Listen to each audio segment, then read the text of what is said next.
This was the situation at major airports across the country after KQ pilots under the Kenya Airlines Pilot Association downed their tools, leaving passengers in a fix.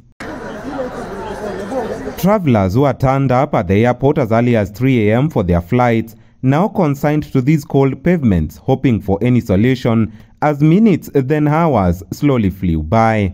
We are standing for 2-3 hours. This is your hospitality. This is it. Land of innovation and technology. You can't send an email. This is it.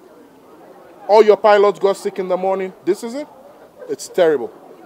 It's a shame, actually. We understand you can go on strike, but you need to be emotionally intelligent, okay? You want something from your government. I'm not part of that business, okay? You can demand your monies, pack your planes, go home and sleep, but your sales department must work with another airline. That's why you are partners, and book flights for us. So we are ready to fly, and we are waiting. At the Moi International Airport in Mombasa, angry passengers who had turned up for their flights had a hard time obtaining information on when their flights would eventually resume. Kwa muda mrefu sana wametubeba ujinga sana kwa sababu hii ni kitu walikuwa wametangaza kitambo.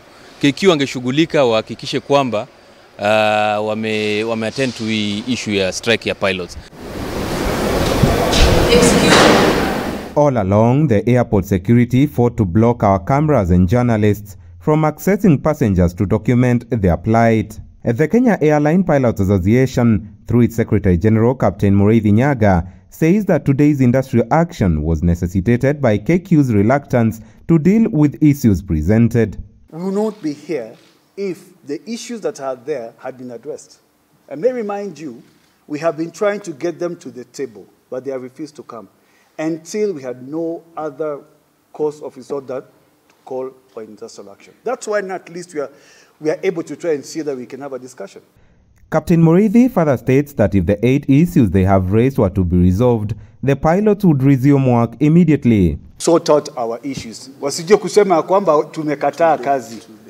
We are ready. If they hammer those deals hata leo, so what do you think we are here in uniform? KQ CEO Alan Kilavuka, through a statement, has termed the pilots' strike as unlawful, asserting that it was negating strides taken by the embattled airline to reach and maintain profitability. Kilavuka reporting that as a result of today's action, as at 11 a.m. Saturday, 23 flights destined for various destinations, regional and international, had been cancelled, affecting 9,000 passengers.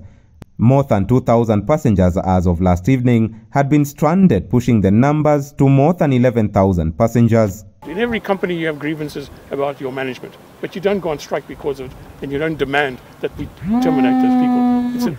It's an unacceptable demand. It will not be met. To add insult to injury, at 2 p.m. today, the Union of Kenya Aviation Workers reached out to its members, announcing it was joining the pilots' strike over the failure by the management to address their concerns.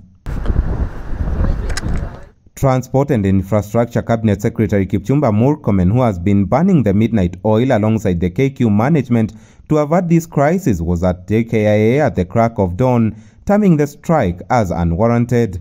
Yeah, I'm not saying their concerns are not valid. I am saying the action they have taken is drastic and unwarranted, and it's akin to economic sabotage. They must think about their country. KQ stands to lose 300 million shillings per day, translating to 2.1 billion shillings a week, if the standoff is not resolved. Kamau Mwangi, K24 Evening Edition.